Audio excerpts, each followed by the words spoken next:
Ерөнхий ивент итгэгч дэлхийн хамгийн нэмэгэн жив Baby Lab. Өөрийгөө хайрлая, Oxy. Сайн байцгаана уу Сөүл Лабын үзэгчдээ, та бүхэндээ бид шинэхэн дугаараа бас маш сонин дугаараа хүрэх гэж байна. За, энэний эхэнд та нартай уламжлалсаар Сөүл Лабынхаа ерөнхий ивент итгэгчийг танилцуулъя. Манай Сөүл Лабын ерөнхий ивент итгэгчээр дэлхийн хамгийн нэмгэн живх Baby Lab хамтран ажилладаг, мөн өөрийгөө хайрлах урайтай Oxy брэнд хамтран ажилладгийг дуулгахад таатай байна. Манай Сөүл Лабын шинэ дугаар болгон сар бүрийн 10, 20, 30-ны өдөр YouTube хуудсанд байршдаг. Та бүхэн маань хэрвээ манай YouTube дээр subscribe дарж амжаагүй байгаа бол яг одоо дараарай гэж зөвлөж байна. За, хүмүүс минь наашаа анхаарлаа хандуулаарай.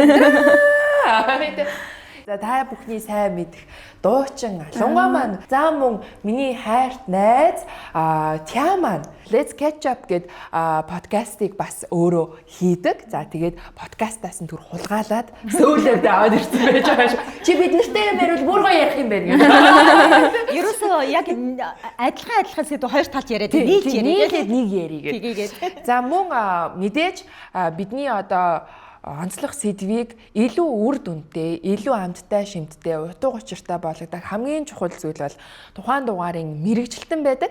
За, энэ удаагийн маань дугаарын мэрэгжилтнээр Hera Heart эмэгтэйчүүдийн эмнэлгийн үүсгэн байгуулагч их барих эмэгтэйчүүдийн эмч Насан Жаргал өргөдөө оролцож байна. За, урилга хүлээн авч ирсэн танд маш их баярлалаа. Баярлалаа. За, эмэгтэйчүүдийн асуудлаар дөрвөн үхэн ярих нэ гэж тийм ээ. Тийм болох нэ. Манай Сөүл Лабын үзэгчид чинь бас насны, зүсний, орон гэдэг шиг талаас ингээ үздэг юм эмэгтэйчүүд байдаг. Тэгэхээр өнөөдөр бүгдээрээ хамтдаа эмэгтэйчүүдийн тухай, за тэр дундаа бидний хамгийн нандин зүйлийн тухай ярилцах гэж байна. За, асуух юм бэ? Та хоёр асуу. Одоо тэгэл хамгийн эхлээл яг эмэгтэй хүн гэд болоод эхэлж байгаа тэр охтуудын сэдвээс эхлээд яривал зүгээр юм болов. Тийм хэдэн наснаас одоо охтуудын биений юм ирж эхлэх нь хэвийн гэж тооцогдох бай. Одоо нэг сүүлийн үед нэг ингэж ирсэн шүү дээ. Арай охтууд их эрт ирдэг болсон байна гэдэг ч юм уу. Тэр нэг юм насмаас яг юун зүв болоод юун одоо оройтоод эрттэйд ч юм уу тэр талдаа орд юм байна. Зөв. За, охтыг болохоор одоо дотор нь бэлгийн божлын өмнөх болон бэлгийн божлын үе гэдэг ингээд хоёр ангилчаа гэсэн. Тэгэхээр онлын үед одоо тодорхой хэмжээний зааг нас бол одоо ном зохиолууд дээр бол бичигдсэн байдаг л да. Ер нь бол 8 нас гэж үздэг. 8 наснаас доош одоо биений ирэх юм бол энэ бол одоо биений хэвийн бус одоо ирж ийн гэсэн үг. 8 наснаас дээш ирэх юм бол энийг бол хэвийн гэж үзнэ. Ер нь бол одоо өмнөх үеүүдийнхтэй харьцуулахад орчин үед бол охтуудын биений юм бол ер нь эрт ирдэг болоод байгаа. Энэ маань бас нөгөө хоол хүнс, за тэгэл нөгөө орчин нөхцлөөсөө бас тодорхой хэмжээгээр хамаарч байгаа гэсэн үг. Жишээ нь одоо охтууд өсөж явах явцдаа 2 дугаар дайны үед ч юм уу хоол тэжээлийн дутагдaltaй байх юм бол ерөнхий биеийн өсөлт маань тодорхой хэмжээгээр ингээд удаашрдаг байсан учраас ер нь хожуу ирэх гэдэг. 15 нас хүртэл одоо биений анхны биений юм ирэхгүй байх юм бол энэ бас хэвийн бус гэдэгтэй орно. Өөрөөр хэлбэл биений хожуу ирж байгаа буюу бэлэг бойжл ингээд хоцорж гинэ гэж бас үздэг. Тэгэхээр 8-аас 15 наснд ирэх маань хэвийн гэж үзнэ гэсэн үг. За, биений анх ирчээд одоо докторчууд бас хугацаа байдаг. За, өндөвчний үйл ажиллагаа л одоо даавруудаа ингээд ялгаруулаад сарын тэмдэг сар болгон нэг өндөвчин дээр нэг үндгээс боловсрол биений болж гарч байгаа энэ үзэгдэл шүү дээ биений гэдэг маань. За, 2 жилийн хугацаанд биений докторгүй ирж бас болно. Жишээ нь 1-2 сар алгасах ч юм уу. Тогттлоо 2 жил. Гэтэл зарим охтуудынх бол одоо 18 нас хүртлээр тогтохгүй 2-оос дээш хугацаанд одоо ингээд 2 жилээс дээш хугацаанд ингээд үргэлжлээд тогтохгүй яваад ах бол нилээдгүй илбэг байдаг л та. Тэгэхээр ямар тохиолдолд эмчэд хандах вэ гэх юм бол одоо биений маань 21 хоногоос наан 2 биениймний хооронд 21 хонохгүй хугацаанд 14 хоноод ирээд ах юм бол энэ бас хэвийн бус гэд яралтай эмчэд хандах хэрэгтэй. За, мөн нэг удаагийн ирэлтээр 3-аас 7 хоногийн хугацаанд ирэх юм бол хэвийн гэж үзнэ. Гэтэл 7 хоногоос дээш одоо тусаалталтын байдалтай бас ирж байгаа нилээдгүй байдаг. Охтын тусаалталт гэдэг. Энэ маань урт хугацаанд бас архаг цус багталтанд оруулах эргээд олон одоо сүрэг дагавар үзүүлдэг учраас эмчэд хандаад заавал эмнэлгийн тусламж авах шаардлагатай болдог гэсэн үг. Яг энэ нөгөө сарын тэмдэг ярьж байгаа дээр би газ ярих юм ярьж өгч. Манай ерөнхий эзэгчээр Oxy брэнд хамтарч ажилладаг. Би бас яг одоо энэ нөгөө сэдвтэй нь уялдуулаад хэлэхэд би өөрөө хэрэгэлдэг. Тэг нөгөө юм хөдлөөл, холброол, чигтдал юм тухгүй байхгүй. Тэгээд маш нэмгхэн. Тэгээд нөгөө яг бие айгуугой фит ингээ гоё таардаг энэ төр учраас бас яг энэ яриаг үзэж байгаа энэ хүчит Oxy-г бас үзэгчдтэй санал болгомоор байна. Тэгээд охтуудад жишээ нь одоо дөнгөж биений мэрж байгаа охтуудад одоо ээжүүд нь л одоо хамгийн сайн тусалж хэлнэ те нөлөөлөгч нар бас айгүй чухал байдаг. Тэгэнгუთ тэр зөв бүтээгдэхүүнийг нь биед нь харшилахгүй тухтай тэрийг ингээд бас санал болгох нь зүйтэй ах гэж бодож байна. Би яг айгүй тэрийг санд штэ ингээд хамгийн анх миний биений мэрсэн чинь манай ээж ингээд би айгүй сандраал гэсэн чинь ээж нь ойлдгүй жирж яасан гэсэн чинь ээж гэл гэсэн чинь за одоо ингэдэм миний охин гэл тэдэн цагаалаа ингэж сойлтیں۔ Ингэж наадیں۔ Энийг ингэж хайдیں۔ Тийм хайхыг амар заадаг гэсэн тийм. Ингээ энийг заавал ингэж нааж ингээд гадуур нь ингээд юу нойлын цаасаар ингээд ингээ хайдیں۔ Энэ бол хамгийн соёлтой хамгийн зөв эмэгтэй хүний ингээд заавал хийдэг үйлдэл шүү гэж ээж надад бүр ингээ яг зааж мааж өгчээсэн байхгүй тий. Тэгэхээр бас энийг бас ингээд тэр залуу охтуудад ойлгуулж зааж өгч дадал болгох нь айгу чухал агаад байна тий бидний хувьд бас тий. Зөв. Энэ нь бол айгүй чухал тэгэлгүй яг одоо цаашдаа нөгөө одоо насан туршдаа эмэгтэй хүн бие хэрхэн зөв авч явах уу гэдэг тал дээр бол ингээд нэг дадал сууж байгаа гэсэн үг. Одоо яг анх биений мэдж байгаа охтууд болохоор өөрийгөө сайн ойлгодгүй л те ягаад тэгэхээр одоо эрэгтэй хүнтэй харьцуулахад эмэгтэй хүн сар болох юм савлгаатай байдаг дааврын өөрчлөлтөн дээр. За нэг цус үзэгснээс нөгөө цус үзэгдэх хүртэлх хугацаа маань 21-ээс 35 хоногийн мөчлөгтэй хэвэн гэж үздэг.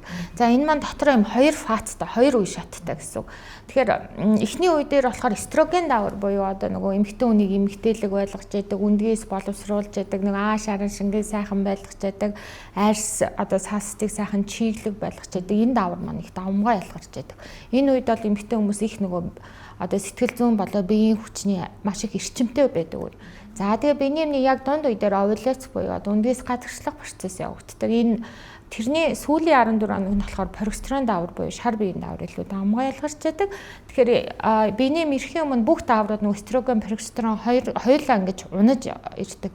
Тэгэхээр энэтэй холбоотой нөгөө биений эмний өмнөх хам шинж гэж нэлээдгүй байдаг. За энийг бол нөгөө эмэгтэйчүүд эмчнэр бол нэг тоодоггүй гэх юм уу одоо илүү эмгэг байдал руугаа за илүү амь насанд тулгамдсан асуудал руу илүү анхаарад энэ нэг сар болгоны савлгаат байдлыг бол ерөөсөө тоодгүй. За гэрийнхэн ч гэсэн тоодгүй. За одоо жишээ нэг ууртаа эмэгтэй орж ирэнгүүт биний чим юм уу? Дантер гэж юм уу гэж миний амар тэгэхээр дааврын тэнцвэрт байдал одоо тогтохгүй ядж байгаа дээрээс сарын дэмдгийн савлгаа ороод ирэхээр одоо өөртөө ч нөгөө охтууд ойлгохгүй. Тийм учраас нөгөө гэр бүлийнх нь маш сайн ойлгох хэрэгтэй л дээ. За тэгэхээр одоо энэ сарын тэмдгийн өмнөх хам шинж дээр биеийн талаас болоод сэтгцийн талаас юм хоёр талын өөрчлөлтүүд бол гарч ирдэг гэсэн. За пременструал синдром буюу биеийн талаас гарч байгаа өөрчлөлтүүд маань ядрах, ууртаа уцаар ядрах, за тэгэл хөхөөр хүндүүрлэх, ууц нуруугаар чиглэх одоо иймэрхүү завирууд одоо өвтгөн хатах гиз дүүргч гэдэг иймэрхүү шинжүүд илэрдэг бол одоо premenstrual dysphoric disorder гэж байдаг бүр сэтгэл тал руугаа нэлээд их өөрчлөлтүүд өгдөг. Энэ болохоор одоо уурлах, уйлах бүх хүмүүс ингээд өөрийг нь ойлгохгүй байгаа юм шиг болох, ганцаараа баймаар болох энэ төр иймэрхүү шинжүүд бол илэрдэг. Яг юм чеклист байдаг л та бүр юм нэг өгснөгт тэг оноогоор үнэлээд за энэ хүнд одоо даавар орлуулах хэмжлэгээ тодорхой хэмжээнд хийх үү яах вэ? Энэ маань өөрөө бас амьдралын чанарт бас их нөлөөлдөг байна л та. Зарим өдөр одоо бүр ажилдаа явмааргүй ч юм уу хичээлдээ явмааргүй бүтэн өдөржингөө орондоо хөвтчих тохиолдол хүнд зэрэгээр явагдаж байгаа тохиол. Тэгэх юм бол бас тодорхой хэмжээр даавар тэнцвэржүүлэх шаардлагатай болдог гэсэн. Тэгэхээр энэ хоёр хам шинжийг бол зайлшгүй мэдчих хэвээр ээж нар одоо эгч нар маань гэсэн үг тийм. Өөртөө дээрээ ч гэсэн анзаархад бас тодорхой хэмжээр хөнгөн зэрэгээр бол явагдчихэдэг. Явагддаг амар. Тийм. Заримдаа яг ингээл нэг бүх юмд уур муур хүрдэн штэ. Тийм. Би ямар Өстө яагаад ч юм хинт гомцсноо ойлгохгүй. Тэгэл нэг хүнд ингээл гомдцсон. Тэгэл гомцсон хүнээ хайгаал. Тэгээ ямар нэг эзэн олж тэнцтэй гомцоо тайлбар санагдаж манагдал тэгээс байж итал яг юм ярьдаг ч юм уу. Тэгэл за бичлэг үзэл гинт ингээл байж байгаа л уйлал юу ч болоог байхад уйлал тэгэл байж л биений юм шиг Ингээд ийм байсан байна гэдэг. Амар ингээд халуун ногоотой мэдмэр санагдаад бүр ингээд тэлдэг даруунуулмаар санагдаад бүрстэ гэж хаад яг яагаад ийм амар бүр ингээд халуун ногоо идмэр санагдаад байгаа юм бол гэж бод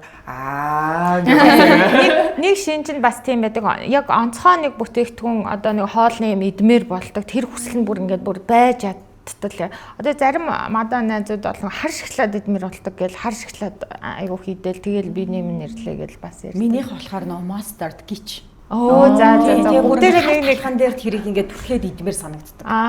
За Сүсэсэг шараа дээр нь бүр ингээд амар ингээд гойж урж байгаа идмээр нялаад ингээд санагддаг. Бас нэг юм даргинсан тэр чинь нэг төрлийн халуун ногоо шүү дээ.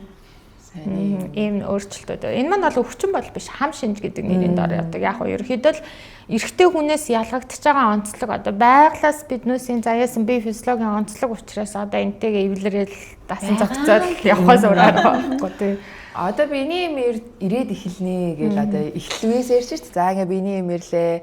Сэтгэл санаа докторгүй алд юм байна гэдгийг охтууд ойлголоо. Өслөө, хөгжлөө, бойжлоо. За эн чинь нэгэнд биений юм ирж байгаа бол нөхөн үрчхийн хувьд та боломжтой боллоо гэж бид нэр ойлгоод байна те. За тэгвэл энэ ч яг залуу охтын хувьд ямар чухал асуудал гарч ирдэг вэ гэхээр жирэмснээс хамгаалах. Тухайн энэ асуудал ингээд одоо хүнтэй ингээд шууд ярьж болмоор юм шиг хэрнээ бас болмооргүй нэг тийм хэцүү сэдв байгаад байна шүү дээ. Юу гэдэг ээжтэйгээ жишээ нь би одоо жирэмснээс яаж хамгаалах вэ гэхээр одоо бас айгу ээж болгон уг нь бол тэр сэдвийг миний охин ирээд надаас асуувал би ямар гоё ярих вэ гэж баг асуугаасаа гэж бас боддог байж болох юм тийм ээ. Тэгэхээр зэрэг янз бүрийн олон аргууд байна тий. Одоо спрайл байна, суулгац байна, ими арга байна гэх мэтчлэн. Гэтэ энэ дунд нэг бидний дунд нэг юм яриа байдаг шүү. Яг бие дээрээ нь яг тохирох юм уу тохирохгүй юм уу? Надад бол спрайл тохирдгүй ч юм уу тий. Надад бол суулгац залстай тохирдгүй юм билэ гэдэг шиг тий. Тэр тохирохгүй яг юугаар одоо үнэлээд байна? Яаж тэрийг мэдээд байна гэдэг. Ерөнхийдөө бол охтын хувьд бас нэг өөр нөхөрчгүй насны эмэгтэйчүүд тэгэхээр бас нэг өөр болоо явчихж байгаа. За яг охтын асуудлаар бол айгүй маш олон ээжнэр охтуудад дагуулж ирдэг л дээ. Би ярих гэхээр болдгоо маа. Та нэг ярилцаад үзээч гэдэг байдлаар бол ирдэг. Би одоо жишээ нь 16 настай охинтой бас яг чөлөөтэй сэдвэр өөрөө бас ярилцаж чадахгүй л яг нөгөө сансан хэмжээндээ бас ярьж чадахгүй л байгаа даа. Тэгэхээр би бол ойлгож байна. Одоо ер нь бол анхны биений юм үзэгдснээс эхлээд одоо жирэмснээс хамгаалах аргуудын талаар ерөнхий юм ойлголтыг бол өгч хэрэгтэй. Зүгээр яг одоо нэг найз хүүгүнтэй болоод одоо нөгөө бэлгийн харьцаа ер нь нэг ойрхон болоод ирнэ гингүүт одоо хамгаалтын асуудлыг бүр ингээд чухлаар одоо авч үзүүл зүгээр гэсэн. За охтуудын хувьд бол ихэнхдээ нөгөө биений юмны өмнөх хам шинж нэлээд байдаг. Биений юм өвдөлттэй ирдэг учраас умаа хүндэд байрлуулах одоо ерөнтгийг бол нэг таашаадгүй.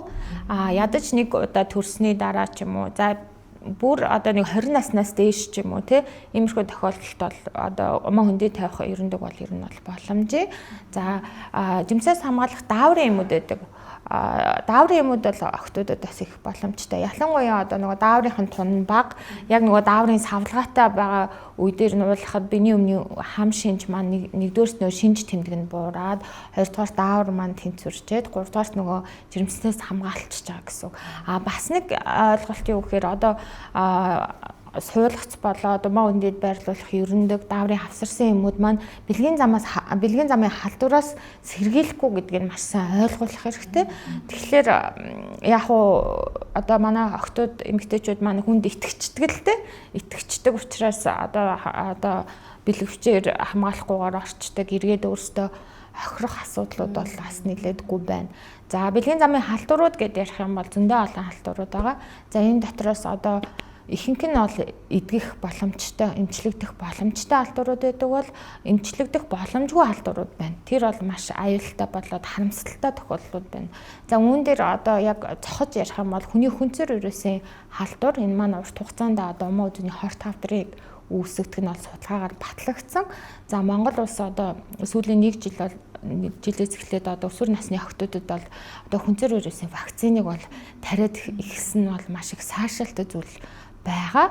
Гэхдээ дэлхийн одоо нөгөө дундаж хурдаас бол бүр 10 жил 20 жилээр хоцорч хийгдэж байгаа нь бас нэг талдаа харамсалтай. Өөрөөр хэлбэл сүүлийн 10 жил цолмын сайдын үед за 2012 он хавцаа байхаа уулын тарьж эхэлчихсэн. Тэгээд одоо ард түмний одоо эрүүл мэндийн одоо боловсрал жоохон дутмаг, жоохон ус төржүүлээд зогсооцсон. Гэтэл одоо Америк орн бол 2006 онд тэр Gardasil гэдэг вакциныг бол аль хэдийн батлаад одоо Америкийн хүнс эмийн нийгэмлэг гэж байдаг батлаад нийт хүн амаа бол тархлаажуулсан. Тэгэхээр умаа үзүүний хорт хавдар маань ингээд урт хугацаанд одоо багасаад ерөөхдөө баг энэ асуудлыг ингээд шийдчихэж байгаа гэсэн үг.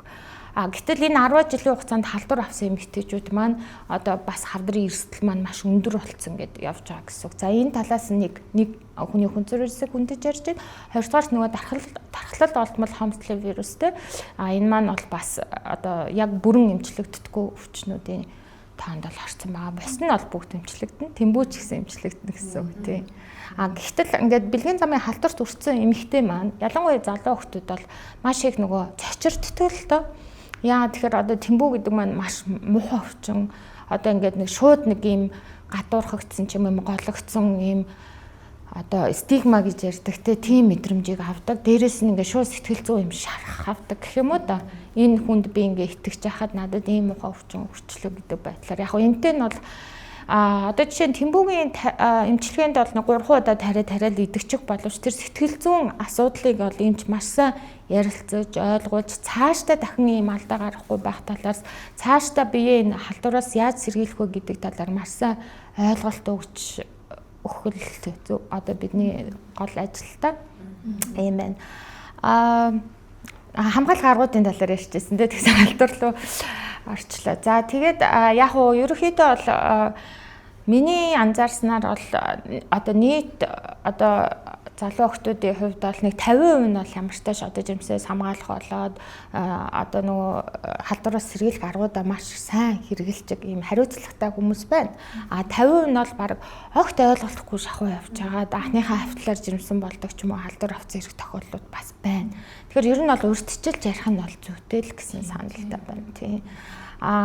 Зарим нэг хариуцлагатай асуудал бас байна л да. Одоо бэлгийн замын халдваруудыг бол нөгөө полимерозын гинжин уруулаар одоо 99% найдвартай молекул биологийн аргаар оншилдог болсон PCR гэж шинжилгээ те. Ковидын үед одоо бас нэлээдгүй ард түмэн маань одоо энэ шинжилгээний талаар мэддэг басан.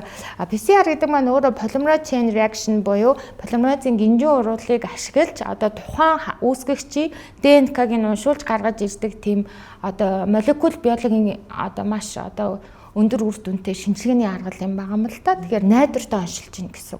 Тэгэхээр эрэгтэй эмэгтэй хоёр хос маань хоёр талаас одоо за одоо хамгаалахгүй бэлгийн арцанд орлоо. Одоо дараагийнхаа харилцааныхаа дараагийн шатанд орлоо гэхэд бол хоёр талаасаа PCR шинжилгээгээ өгөөд за хоёулаа хоёр талтай эрүүл нэг нэгэндээ одоо цаашдын одоо урт хугацааны харилцаагаа эрүүл зөв авч явахын тулд ингэж бас харилцаандаа хариуцлагатай ханддаг хосууд бас нэлээдгүй бас байгаа. Тэгэхээр би бол энэ одоо аргыг бол маш их зөвлөдөг. Тийм нэгээ гомдоогоол одоо өөрөө ч бас халдвартай хэсгээ мэдхгүй явж байгаад нөгөө хүнээ одоо өвдүүлээ гэж бодохгүй байж байгаад одоо гинэн гэдэг ч юм уу, хинэггүй гэдэг ч юм уу тиймэрхүү байдлаар бас халдвар тарчих тохиолдол бас байна. Ер нь бол ихэнхдээ л тийм. Хинчэл гэсэн нөгөө тухайн үндэ халдвар өгөхийг хүсэхгүй шүү дээ. Тийм байна. Нууц үедээ байдаг үе мөй гэж зарим халдварт бас байдаг. Тийм. Архаг болоод хурцаар илэрдэг халдварууд гэж байна. За архаг халдварууд бол ерөөхдөө бараг нэг шинж тэмдэггүй шахуу явж байгаад ингээд архаг гэрсэн байдаг бол хурцаар илэрдэг халдварууд маань ихэнхдээ нэг нууц хугацаанд 3-7 хоног. За хамгийн цаатлаа сар дотроо шинж тэмдэг илрээд тавьдаг. Өөрөөр хэлбэл нөгөө үүсгэгч маань биед ороод өсөж үржээд өвчлөл үүсгээд тодорхой хэмжээр шинж тэмдэг илрэх хугацаа нэгийг л нууц хугацаа гэж байгаа гэсэн үг. Тийм. За манай алуунгаас одоо түрүүн жирэмснээс хамгаалах дааврын юм уух гэсэн арга байсан шүү дээ. Тэр тал дээр нөгөө нэг октодын нон тийм яриа байдаг шүү дээ. Дааврын юм уухаар өргөдөл төрдөг гэдэг. Бас тэрнээс гадна дааврын юм уухаар би ингээд амар тархлаад байдаг. Эсвэл дааврын юм уухаар нүрээ батг гардаг. Эсвэл дааврын юм уухаар сэтгэл санаа амар докторгүй болдог гэдэг ч юм уу ингээд бид нар хоорондоо ингээд ярихаар яг тийм яриа гардаг байхгүй. Тэгэхээр дааврын юм төвлөлт юм байна гэдэг айгу хоорондоо ярьдаг байхгүй. Тэгэхээр талаар за ер нь шинж тэмдэг болгон дээр нь тусгаалга ярил зүгээр. За жимсээс хамгаалах дааврын эмийг бол одоо урттай 1 жилийн хугацаанд уух нь бол аюулгүй гэж үздэг. Гэхдээ мэдээж нөгөө хоёр одоо орсон эстроген, прогестерон хоёр нөгөө дааврынхаа тунгаас нэлээд хамаарна гэсэн үг. Батгшил үүсгэж байгаа батгтай эмэгтэйчүүдэд бүр эсэргээрээ дааврын юм нь бол сайнаар нөлөөлнө. Сэтгэл санаа тогтворгүй байна гэдэг дээр бол бас жоохон ярилцсан зүйтэй тухайн хүний нөгөө сэтгэл зүйн онцлог ямар вэ? Нөгөө нэг эхний 14 хоногийн эстроген дааврын нөгөө хай болох хугацаа маань тодорхой хэмжээгээр одоо гаднаас нөгөө синтетик даавар эхлэнгүүд яг тэр хай хэмжээндээ хүрч чадахгүй ч юм уу бага тунтай эстроген бага тунтай авахаар мэдээж тэр дааврынхаа нөлөөгөөр нөгөө зан төрхт нь өөрчлөлт орох юм бол бас нөлөөлөх боломжтой. Өргүүдэлт хүргэнэ гэсэн нэг тиймэрхүү ойлголт бол байдаг. За анх дааврын эмийг 80-ад оны үед одоо Америкт одоо хэрэглээд гарч ирснээс хойш хэрэглээд одоо урт хугацаанд гарах сөрөг үр дагаврыг бол судлахгүйгээр бүр ингээ 10 жилийн тэр ууцсан тохиолдлууд бас байдаг. Энэ маань бол урт хугацаанд болохоор одоо өндөвчийг заав ажиллахгүй 50 байжээ. Өндөөс боловсруулахгүй байжээ гэд гаднаас нь өндөвчний ажлыг л гаднаас нь эмээр аваад байгаа гэсэн. Тэгэхээр өндөөс боловсруулахгүй болохоор жирэмслэхгүй. Гэтэл өндөвч унтаа байдалд орох гэдэг бас асуудал байдаг. Өндөвч маань гаднаас ингээд даавруулсаар бүр ажиллагаагүй болцсон. Энэ маань болохоор 90-ад оны үед нөгөө одоо жимсээс хамгаалах дааврын эмийн шалтгаантай өргүүдэл нэлээд их нөгөө Америкт гарсан учраас энэ бас урт хугацаанд хэрэглэхийг бол бас хориглодог. За бас урт хугацаанд бол гаднаас синтетик даавар маань мэдээж нөгөө биологийн яг өөрийнх нь боловсруулж байгаа даавраас тодорхой хэмжээнд химийн бүтцийн хувьд өөр учраас одоо хөхний хор тавдар за тэгээ маань бас хор тавдар үүсэх шалтгаан болдог. Тэгэхээр бүх юм чинь ингээ нэг хэмжээ хязгаартай заалттай гэсэн үг. Би одоо залуу хүмүүсийн хувьд биений мэхэртгэлтэй архаг цус багталтанд ирсэн тэр тохиолдол учраас дааврын юм маань бас тодорхой хэмжээр биений юмны их хэрэглэлтийг жоохон бууруулцдаг. Тийм. Тэгэхээр одоо умаан дотор салстыг хит цуцаар л гэж нэг одоо онш байдаг гиперплаза эндометриум гэдэг. Энэ маань болохоор нөгөө эстроген дааврын эхний 14 хоногийн эстроген дааврын хай үе маань бүр ингээ уртцаа явчихдаг. Нөгөө прогестерон дааврын дотмогшилтой холбоотой прогестерон маань болохоор эстроген дааврын нөгөө умаан дотор салстыг хөвсөөлөх үйл ажиллагааг дарангуулж яадаг гэсэн үг. Тэгэхээр прогестероны дотмогшилтой холбоотой нөгөө эстроген чи хай үе дээр ороод ингээ тодорхой хэмжээр бууж явах хэрэгтэй шүү дээ. Гэтэл бүр ингээ өксөө явчихдаг. Тэгэхээр салт маань төдий чинээ зузаараад их зузаарсан салт маань бүр их хэмжээгээр гардаг гэсэн үг. Тэгэхээр иймэрхүү эмэгтэйчүүдтэй бас даавар маань одоо эмчилгээний зорилгоор бас уух шаардлага бас гардаг. Тэр зузаарсан салт маань бүрэн хохирахгүй урт хугацаанд ингээд дутуу хохироод эмэгтэйчүүдийн цус алдалт одоо нөгөө умаа үйл ажиллагааны гаралтай цус алдалтанд нэлээдгүй үүссэн эмнэлэгт бол ханддаг. За тэгээд энэ эндометрийн одоо хит зузаарлал маань өөрөө умаан дотор салстын хор тавдрын өрдөл өвчин гэж байдаг. Тэгэхээр одоо биений юм их хэрдэг, одоо хоёр биений юмны хооронд цус алддаг иймэрхүү эмэгтэйчүүдээ бол зайлшгүй нарийн мэргэжлийн эмчид хандаад шаардлагатай гэвэл тэр умаан дотор салстыг хусам аваад эдийн шинжилгээнд явуулж оншийг бол баталгаажуулдаг байна. Ерөнхий ивент итгэгч дэлхийн хамгийн нэмэгэнживх Baby Lab. Бидний хамгийн сайн найз Baby Lab. Учир нь өдөрч шөнж хуурай таатай амрах боломжийг олгож, хөвөн мэд зөөлөн гадаргуун агаарын урсгалыг чөлөөдөө нэвтрүүлэн шингэнийг хормхон зур шингээхээс гадна хүүхдийн биед тав тухыг мэдрүүлэн хүүг дээд зэргээр хамгаална. Тэр харааж өгдөөг инээмсэглэн угтахад туслах бидний найз Baby Lab. Шаатэ надад болохоор зүр жирэмсээс хамгаалах аргуудаас надад хамгийн хэцүү нь им уух санагдаад байна. Тэгэхээр нөгөө тэр чинь мартна. Би одоо ууж үзээгүй л зүгээр би зүр төсөөсөн байхгүй. Би бол чадахгүй юм байна гэж төсөөлөө шууд ойлгож байгаа байхгүй. Өдрөө болгон уух хэвээр те дунд нь мартна, орхин, ийшээ авахтаа ингээ орхиод мартаад ингээд 2-3 хоног те ажил төрөлтэй ингээд явчвал яах вэ тамилдоор гэдэг шигтэй. Тэгээд тэр үед нөгөө ууж исэн эмний хоног алдагдахлаар дахиад эрсэл дахиад нэмэгдэх үү. Тэг нь одоо даавар үйл ажиллагаа шиг шууд хямраад өндөвчний үйл ажиллагаа нэлээд алдагддаг. Тэгэхээр иймэрхүү одоо яг яс ууж чаддаггүй, им ууж чаддаггүй, нэгдүгээр ходоод өвддөг. Бас нөгөө дааврын юм дээр чинь заалт байна л да. Эсрэг туйлын эсрэг заалт болоо харьцангуй эсрэг заалт гэд байна. Одоо харьцангуй эсрэг заалт нь бол 35-аас дээш насны эмэгтэйчүүдэд бол тохиромжгүй гэж үздэг. Өмнө нь одоо нөгөө умаа болон одоо хөхний хор тавдраар өвдөжсэн удамд нь бас тийм онцтойхан бол бас эсрэг заалттай. За мөн зүр судасны өвчтөд чихрийн шижинтэй цус өтгөрдөг эмэгтэйчүүдийнхэн бол бас тамхи татдаг, кофе одоо ихэр уудаг ч юм уу цус өтгөрлөлтөө эмэгтэйчүүдтэй бас эсрэг заалттай. Дааврууд маань өөрөө бас одоо цусны одоо өвтгөн чанарыг нэмэгдүүлж яадаг, одоо зүрхний шигдээс эрсдлийг бас нэмэгдүүлж яадаг учраас аль болох юм тодорхой хугацаанд тодорхой заалтаар хэрвээ яг жимснээс хамгаалах зорилгоор уухаар бол одоо залуу охтуудтай илүү би зөвлөхийг хичээдэг. Гэтэл нэг юм байдаг шүү дээ. Нөхөр өтөр ингээд тустай байд юм аа. Одоо юу гэдэг чинь өмнөгөө хувьд одоо ажилдаг тий одоо нэг 14 хоногоор ирдэг гэдэг юм уу. Яг тэр энэ хугацаанд л хамгаалчмаар нь гэх юм бол нэг сар бол уугаад бол асуудалгүй. Тэгээ нөхрийгөө ирэх хугацаанд нь ч юм уу тий. Иймэрхүү байдлаар бүх аргууд ч өөрөө ингээд давуу болон суултаалтай. Тэгэхээр яг нөхцөл байдал болоо биеийн онцлогоос хамаарна гэсэн үг тий. Тэгээ та хоёр одоо чинь яаж хамгаалж байна? Би ч одоо яг хүүхэд төрүүлэх насн дээр явж байгаа болохоор ер нь бол нэг хамгаалахгүй байгаа. Гэхдээ боддог. Гэхдээ яг ингэж нөгөө шууд за хамгаалах хэрэгтэй гэж нөгөө нэг юм ирдгүү болохоор нөгөө нэг хүүхдтэй болж болохгүй шүү гэсэн нэг юм байхгүй.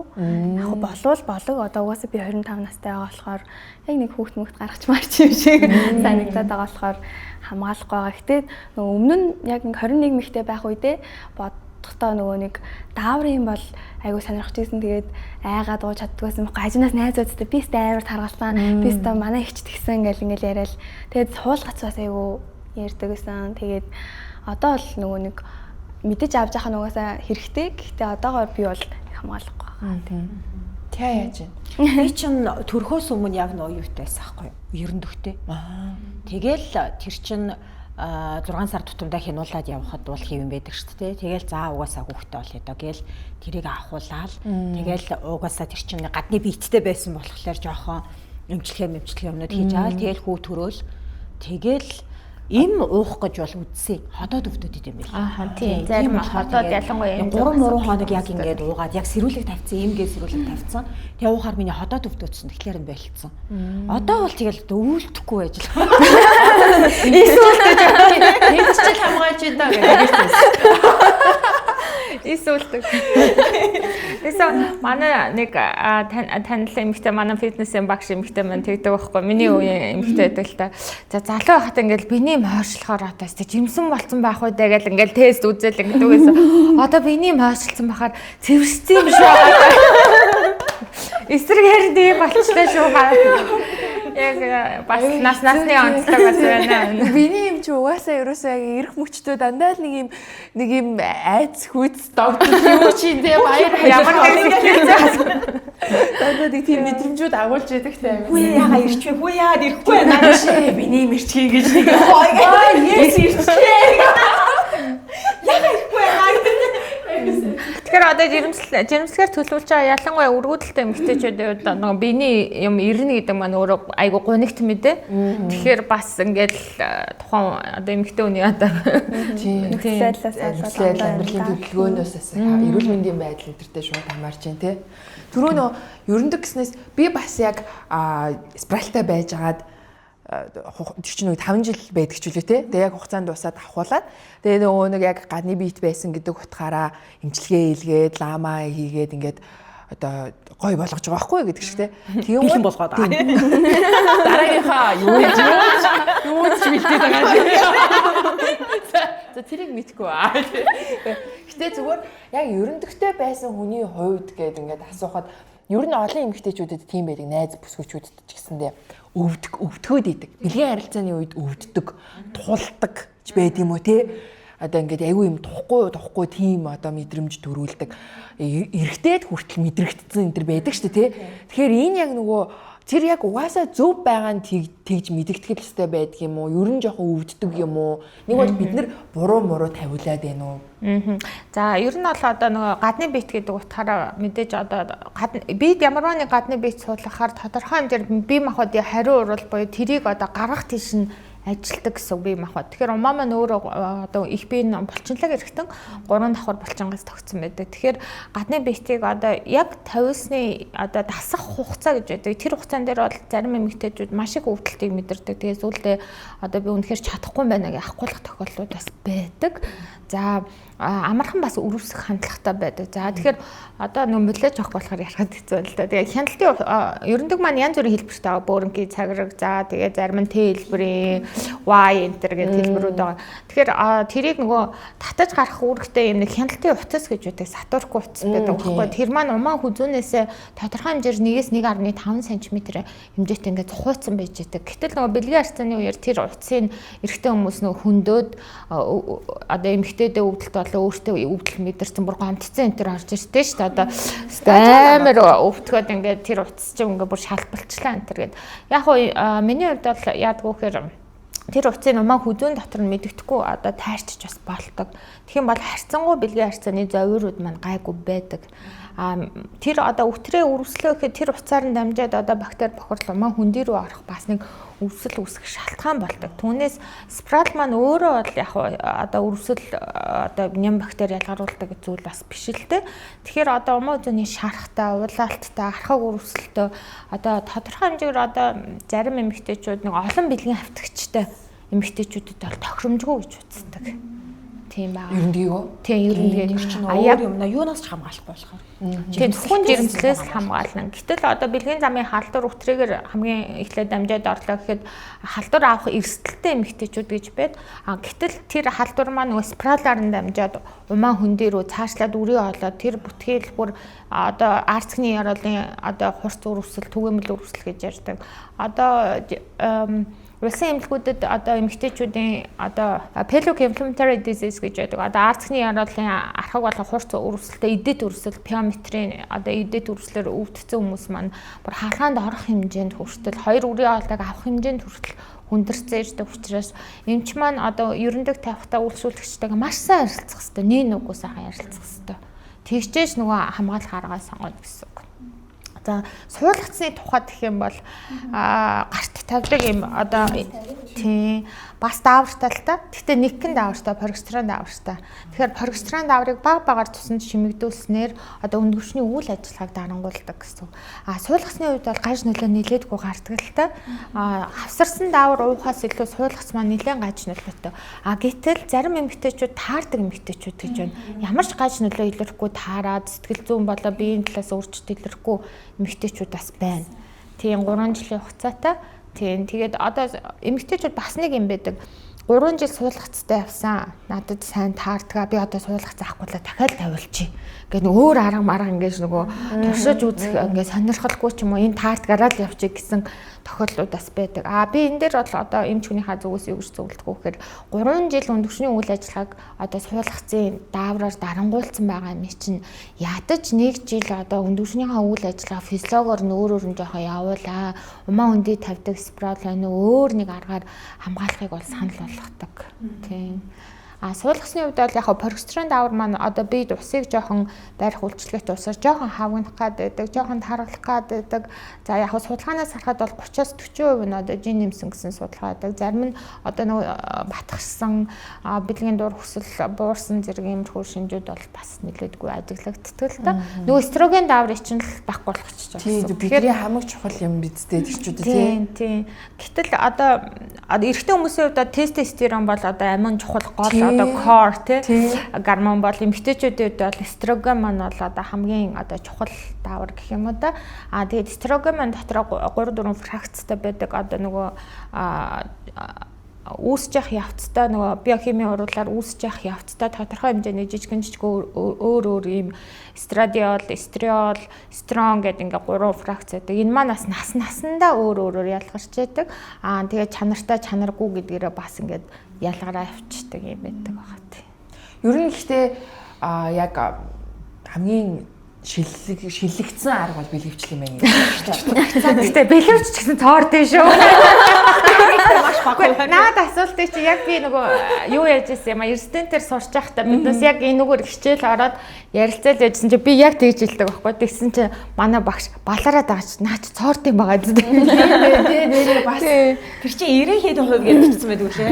90 бас 99% бас нөгөө хэмжээгийн сонгоогүй тодорхой хэмжээний одоо тохируулт сонгоогүйс болоод нөгөө өтрээнд нь бэлгэвч үлдчихлээ гэдэг хүмүүс маш их ирдэг. Уул нь бэлгэвчтэй хийсэн байхгүй болчихлоо. Тэгээ нөгөөдгөө авч чаддаггүй. Тэгээ имлэг дээр ирж авахгүй болох тохиолдлууд бас нэлээдгүй байдаг. тийм. Би ямарс нэг ийм мэдх юм байна. Тампонтойгоо мартаад хийсэн байсан гэх. Тийм тэр бол байдаг. Тэгээ бас яг имлэг дээр очиж тампоно гаргуулж авсан гэд. Тийм. Одоо жишээ нь би өргөн амарч газар ажиллаж байсан л да. Одоо ажлынхаа одоо их барах эмэгтэйчүүдийн эмчийн ажлын гаргаа өргөн амарч газараас эхэлж байсан. За биднээс маань одоо шүн жижүүрт хандаг, хүн төрүүлдэг, хаалгаанд ордог. За эмэгтэйчүүдийн хүлээ авах төр хандаг. Гэтэл өсөлтгүй жирэмсэн гээд цэвэрлэх гээд бүр тасаг твтцсэн мессеж ингээд тойл тавьсан чи өөдөөс нэг юм гадны бит гараад ирсэн. Тэгээ юу юм болоо гэж гайхаж байгаа л татаа гаргаад ирсэн чи одоо тэр нөгөө бэлгийн харьцааны үеэр нөгөө хэрэгэлдэг юм тоглоом шиг одоо нөгөө эр бэлгийн эргэтэндээ угалдаг нэг юм тоглоом шиг юм арцаас юм гараад ирсэн. Тэгээд гайхаад яг хөө тэрийг аваад нөгөө ажилбараа дуусгасан. Тэгээ нөгөө эмэгтэй төгс нөгөө эмэгтэй маань маш хийцсэн. Тэгээд яг хөө нөхөр маань надад ингээ гоё мэдрэмж төрүүлэх гээд нөгөө нууцаар л хийцсэн юм шиг байна. Тэгээ нөгөөдгөө айгаа олоогүй хэлээгүй нөгөөдг нь дотроо үлдээд эмнэлэг дээр гарч ирэх жишээ нэ. Эмч сэтгэл жишээ нэ. Тэгээ хийлээгүй нууц ямар ичмээр юм бэ гэж тэгэл яасан. Иймэрхүү янз янзын юмнууд гарч ирдэ шүү. Ер нь бол Юу хийсийг агуулсан би асуултч нэг. Тэгээ яваал байсан бас таны. Тэг яваад гэхдээ гол нь тэр чинь удах юм бол бас нөгөө гадны битээ болохоор халдвар өрүүлсэл одоо үнэр танаар ордог асуудлуудаас үүсэн шүү дээ. Тий. Одоо бид нар ингээд юм хөнгөө хүлээж аваад инээгээд байгаа юм шиг боловч тэр чинь бас хэрэгцээ байгаа даа. Бас асуудал байна шүү дээ тий тэнцээж. Зөв. Одоо ингээд жирэмслэх тухай, жирэмснээс хамгаалах тухай ярьлаа. Энийний нөгөө хэсрэг нь жирэмсэн болцсон байх уу гэдэг айцаас хамаарад янз бүрийн буруу зүрх бас зүйлс хэрглэж юм л да. Одоо 72 цагийн мийн зохисгүй хэрэглээ гэж те. Тэгэхээр та энэ тухай бас ярьж өгвөл би яг сайхан нэг мэдээ энэ төр юм сонсож байхад зүгээр л баг одоо 72 цагийн имийг одоо нөгөө түрүүний жирэмснээс хамгаалах эмтэй баг адилхан ойлголцдог тийм. Зүгээр хамгаалтгүй бэлгийн харилцаанд орсныхоо дараа болгондоо 72 цаг уугаад ч гинүү те баг тийм сонсож байгаа байхгүй. Тэгэхээр эн чинь бол маш одоо хортой буруу юм гэж би ойлгосон. Ер нь бол ийм за жимсээс хамгаалах аргуудыг дотор нь өндөр үр дүнтэй арга гэдэг одоо суулгах, цэспрал, бэлгэвчтэй хавсарсан гормонууд аваад үзчих. 90-с дээш үеийн магадaltaй хамгаалдаг. Гэтэл одоо 72 цагийн эм маань болохоор emergency буюу одоо яаралтай бүр өстэй зайлшгүй тохиолдол ганц нэг удаа амьдралынхаа явцад хэрэглэхийг бол зөвшөөрдөг. За найрлагын хувьд бол прогестерон давар нэлээд өндөр тунтай байдаг. Өөрөөр хэлбэл нөгөө 14 хоногийн эстроген давар нөгөө өндгөөс ингээ боловсрахгүй явж штэ. Яг энэ үе дээр нь гинт ихэд прогестероныг уучаар тэр нөгөө үеийг ингээд автоматар ингэж цогсоогоор шар биеийн үе рүү нь оруулж байгаа гэсэн. Яг хөө ерөнхийдөө байн уух нь бол буруу. Мэдээж одоо өнд төвшний үйл ажиллагаа тэр чигтээ одоо эмх замрааг болчихж байгаа гэсэн.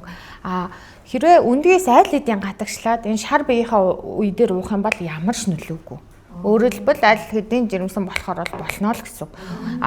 Прогестерон даврыг одоо яг эхний 14 хоногт уухаар өндгөөс ялгаралтыг боловсроод гадагшлах процессыг саатуулах үйлчилгээтэй гэсэн үг. Тэгэхээр сүүлийн 14 хоног нь бол ямар ч нөлөөгүй учраас судалгаанаас харахад бол нөгөө одоо сарын нэмгийнхаа айл үе дээр уусан гэдгээс шалтгаалаад нэг 60% хүртэл хамгаалах одоо үр дүнтэй гэж бол үздэг. Тэгэхээр мэдмээр л юм байна тийм. Тэгэхээр буруу үдээр уух юм бол ямар ч нөлөө байхгүй. Тийм байн уух юм бол одоо өндөгчнийхөө үйл ажиллагаа бие физиологийг бүр эмх замраагүй биеэр л тоглож байгаа л гэсэн үг л тийм. Ганц нэг үнэхээр зайлшгүй тохиолдолд бол яг уу болно. Яаралтай тусламж гэдээ ойлгож болно гэсэн үг тийм. Тэр нөгөө яг ямар үе дээр уух вэ гэдэг чинь одоо бидний нөгөө календар тоолоод байгаа арга. Тийм, сарын тэмдэгээ сайн хөтөлдөг, анзаардаг эмэгтэйчүүдэд. Тэгэхээр би сүүлийн биений мэрснээс хойш эхний за нэг 12 хоног дотор л үйлчлэнэ гэсэн үг. Тэгэхээр тэрнээс хойш бол ямар ч нөлөөгүй. Яг жирэмсэн болох нөгөө яг гол зорилго маань биш байгаад байгаа байхгүй. Одоогоор болохоор нөгөө яг ийм бэлгийн харилцааны одоо тогтвортой байдал одоо тэр юу гэмдэ бэлгийн эрэгтэй эмэгтэй хоёр хүний бэлгийн торгослын ялгаа гэж нэг хэцүү юм хосын харилцаанд жоохон төвхтэй байдал үүсгээд байгаа байхгүй юу? Яг физиологийн онцлог нь болохоор эмэгтэй хүний төрөө ярьсан те яг ингээд 30 хоногийн хугацаанд эхний 14 хоног за эхний 20 хоног бол ингээд бэлгийн дур хүсэл айгүй төвхтэй байж ерөнхийдөө болно. Сүүлийн нэг биений эрхийн өмнөх 7 хоног болоод тэр үед бол яг ерөнхийдөө жоохон одоо дааврууд маань унаж ирж байгаа болохоор жоохон дур хүсэл бага байж болно. Эрэгтэй хүний хувьд яадгүй гэхээр одоо 72 цаг тутам нөгөө эр бэлгийн эсээ гатгчлуулах шаардлагатай болж байна. Тэднээсийн хувьд бол нэг тийм савлгаа гэж юусоо байхгүй байхгүй юу? Байнга л тогтмол ингэж ялгаруулж байгаа шүү. Тэгээд тийм байж ийсэн. Тэгэхээр бас тухайн хүний онцлог гэж байна. Одоо би ч уулаа сексологч юм биш л дээ.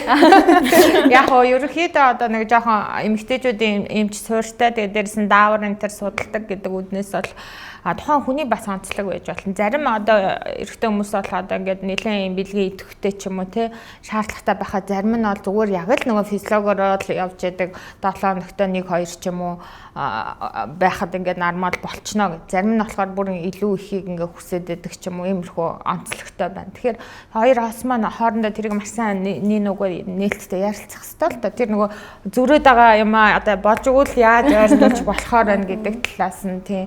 Тэгээ бэлгийн харьцаа гэдэг маань өөрөө бас их нөгөө хоёр хүний бас айгүй нандан дотны маш нэгт холбоо контакт учраас яг хичээд залуу байхад бол ялангуяа хичээд ингээд ярьж чаддгүй ч юм уу ярилцаж чаддгүй энээсээ болоод нөгөө бэлгийн харьцааны таарамж тохиромж маань ингээд нөгөө хадгалахгүй байсараагаад гэр бүл салах тохиолдлууд маш их хөв байдаг шүү. Ер нь бол одоо нийт гэр бүл салтын одоо 30-аас 50% нь бэлгийн харьцааны таарамж тохиромжгүй байдал.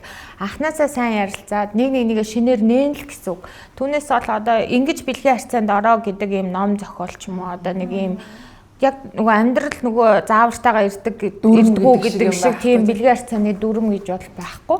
Одоо манай аав ээж дээр үеийнхэн бол одоо жишээ нь аман сексийг бол одоо ингээд бүр гаж одоо бүр байж болохгүй зүйл гэдэг байсан бол одооний одоо хүмүүсийн хувьд бол нөхөрчгүй насны хүмүүсийн хувьд бол энэ маань бол бүр зайлшгүй байх ёстой нэг одоо хэлбэр болчихж байгаа байхгүй гэх мэтчлээ энэ маань он цаг улирахын хэрээр тухайн нөгөө улс үндэстэн онцлог тэгээд нөгөө хоёр хүний өөрсдийнх нь нөгөө мэдрэмж те тэр нөхцөл байдлаас шалтгаалаад бэлгийн харьцааг яаж л бол яаж сайхан дэлгэрүүлж бас болно зохицуулж бас болно ингэж зөвлөхөр байна. Сайн ярилцахгүй бол эн чинь эсрэгээрээ нөгөө нэгнээсээ ингээ нөгөө захлах ч юм уу тийм нөгөө юм харилцаа хүн дээрх бас айгуу тийм чухал том хүчин зүйл болт юм шиг. Ялангуяа гэр бүл нэг одоо нэг тогтоод нэг 10 жил болцохоор ингээд ийм сонирхолгүй болоод ирдэг. Ялангуяа нөгөө эрэгтэй хүн даалгавар гүйцэтгэж байгаа юм шиг байна. Тийм. Яг нөгөө нэг хэлбэр рүү баригдчихэд байдаг байхгүй. За тэгин бүх юм тодорхой. За тэгин гээл одоо нөгөө байрлалч тодорхой бүх юм нөгөө шинэлэг юм байхгүй. Тэгэхээр ерөөхдөө хосууд бол нэг 3-4 жил болоод ч юм уу нэг юм шинэлэг байдлаар орчин нөхцөлөө өөрчилдөг ч юм уу одоо байршил маршлыг өөрчилдөг ч юм уу оршил моршлоо одоо арай өөр хэлбэрээр хийдэг ч юм уу иймэрхүү байдлаар ингээд апдейт хийж шинчилж явахгүй бол бас л нэг одоо нэг хөрөлтгий юм чинь бас энээс бас үүсэх магадaltaй. Тэр нөгөө би саяхан нөгөө спрайла ахуулсан гэдгийгсэн шүү дээ. Тэгээд 5 жил спрайлтай байсан юм чинь ахуулаад одоо ер нь яг гоё өөрөө ингээд сайхан миний юм маань өөрөө ирээд бүх юм ингээд сайхан байгалийн зам ёсороо байг гэд тэгээд ингээд эхо энтерт үзүүлсэн тэгж хэсэг явж агаад хагасчлын дараа би эход үзүүллээ. Ер нь хэдэн сар болоод үзүүлж байгаа шүү дээ бид хэд ч. Тэгээд үзүүлсэн чинь манай тэр юмч тэгсэн байхгүй. Та ч өстой айгу жаргалтай хүн юм шүү гэд тэгээ яасан гэ гайхгүй. Тэгсэн чинь айгүй стресстэй, бухимдалтай ч юм уу тийм бахан бол өндгөө эснүүд ингээд цөөрөөд хөдөлгөөнгөө унтаа байдалд орсон байдаг. Тэгсэн чинь таних ч юм бол бүрстэй язганж штэ. Бүр тэгэхээр энэ тэгсэн чинь тэр чинь бас нөгөө нэг тэр хүний одоо хэр одоо аз жаргалтай, хэр стресс багтай, ямархаа одоо амьдралын хэмнэлтэд байгаа вэ энэ төр гэдэгтэй чинь одоо өндгөө эстэй шууд хамаатай өндөрчний үйл ажиллагаа маань уялдаа харагддаг. Уялдаа харагддаг юм гот нь би тийм үгээ гайхаад яаж явах та энийг дэлгэрүүлээд. Энэ болохоор ингэтэй одоо бэлгийн анхдагч бидний бэлгийн анхдагч гормон гонадотрофин нерлизэн гэдэг даавар маань 90 секунд тутам одоо их тархины гадраас одоо ийм цикл байдалтай ялгарч идэг гэсэн багаар. За одоо бидний дотоод шүүрлийн дээд төв болох өнчин тархи маань тэр мэдээллийг аваад FSH буюу follicular stimulation гормон одоо өндгөөсөө боловсруулаараа гэсэн мэдээлэл өнчин тархинаас өндөгч рүүгээ өгнө. За өндгөвчд энийг хүлээж аваад нөгөө эхний 14 хоногтой бол эстроген даавраар эд сайхан ялгаруулаа өндгөөсөө боловсруулаад ингээд жирэмслэхэд бэлдээд явж байгаа гэсэн. Гэтэл стресс ихтэй. За ээлжийн ажил хийдэг.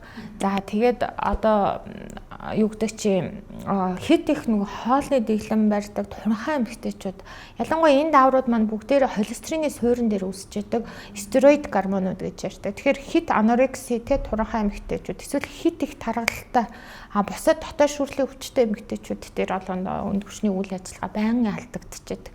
Тэгэхээр нөгөө гонадотрофин нерлизэн даавар маань ингээд яг хэмнэлттэй байдал алдагдчихаар доошоо явах гормонуудынх нь ялгарлалт маань ингээд өөрчлөлтөд савлаад эхэлдэг гэсэн. Яг энэтэй холбоотойгоор полицистик оварын синдром буюу одоо өндгөчний олон уйлгаач хам шинж гэж байдаг. За энэ маань болохоор нөгөө эстроген даавар маань уул ингээд нэг хай болоод ингээд буух ёстой шиг. Гэтэл байнга нэг иймэрхүү байдалтай ялгарч идэг. Тэгэнгүүт өндгөөс ерөөсө боловсрч гадагшилтгүй. Ановуляторны цикл буюу одоо өндгөөс гадагшлахгүй циклүүд их явагдаад байдаг. За энэтэй уялдаад нөгөө эмэгтэй хүний эмэгтэйлэг чанараа алдагдах. За ялангуяа ишиг хам шинжтэй болох зэрэг шинж тэмдгүүд бол ирдэг. Тэгээ боцын солилцооны талаас тодорхой хэмжээгээр өөрчлөлттэй орж ирдэг. Одоо стресс ихтэй нийгэмд одоо дээр үед бол эмэгтэй хүмүүс одоо бүр балар ирсний үеэс бол эмэгтэй хүмүүс ерөнхийдөө гэр зураа байгаа л үр хөвгтөө өсгөл нэг эрэгтэй хүний харьяалт явуудаг чинь нөгөө эрэгтэй хүн гарч ангөрөө гэж хоолундаа авчирдаг ч юм уу. Гэтэл нийгмийн хөгжилтэй уялдаад эмэгтэй хүн маань яг эрэгтэй хүнтэй зэрэгцэж ингэж ажил хийх амьдрал тэмцэх шаардлагатай болсон. Тэгэнгүүт нөгөө гэртээ тайван байж ах хэвээр хүн чинь гараал ажил төрлөгээл тэр инээ тэргээл гараал ядаж машин бариал түгжрээл ингээл стресстэйч байгаа байхгүй. Тэгэхээр нөгөө бие махбодны сигнал юу гэж авдаг гэхээр энэ ерөөсөө тэмцэл гэсэн мэдээлэл ахаар ерөөсөө тайвширч өгдөггүй. Ерөөсөө бүх юм ингээ fight and flight гэдэг нэг мод байдаг шүү дээ. Тэрэн дээрээ тавьчихдаг гэсэн. Тэгэхээр нөгөө бүх одоо нөгөө гонадотрофин нэрлийн нөгөө дааврын үйл ажиллагаа чинь хямраал ингээд. Тэгэхээр ер нь бол иймэрхүү эмэгтэйчүүд бол нилээдгүй ирж байгаа. Ялангуяа одоо ганц бие өрх толгоолсон. За эсвэл одоо нөхөр байгаа боловч нөхөр нь одоо нөгөө амьдралаа авч явж чаддгүй. Бүх одоо гэр бүлийн асуудлаа өөрөө авч явдаг иймэрхүү эмэгтэйчүүд дээр бол карьер хөгжсөн ч гэх юм уу те иймэрхүү эмэгтэйчүүдээр нилээдгүй ажиглагддаг. Иршиг хам шинж гэсэн үү те? Тийм иршиг хам шинж гэж байдаг. Та энийг нэг яа. Тэр нь яагаад гэсэн бид одоо гээд хэр иршиж байгаагаа хэдэн хувь ирштэй байгаа. За манай хэлбэрээ үрээд ирээ. Хувийн тодорхойлолт. Хувийн тодорхойлолт өгч байна. За ер нь бол юм бөөрийн дэд булчирхаагаас тодорхой хэмжээр нөгөө тестостерон гэдэг даавар эмэгтэй хүн дээр бол ялгардаг. Өөрийгөө хайрлая. Окси. Сэтгэл санаа тавгүй. Ягаад ч мэдгүй. Хаанаас ч юм гарч ирээд ханилж барыг мэддэг. Зарим үед намайг өөрөөс минь илүү сайн мэддэг. Хоббиг нь хүсэл тэмүүлхийг нь хамгийн сайн дэмждэг нэгэн. Нартай, бороотой, салхитай солонготой бүхий л үед үргэлж дэрэгдэн байдаг. Миний хамгийн татны найз. За энэ маань бол одоо нөгөө захын цуснд тодорхой хэмжээгээр тестостероноос эстроген даавар болж хувиржих процесс явагдчихэдэг.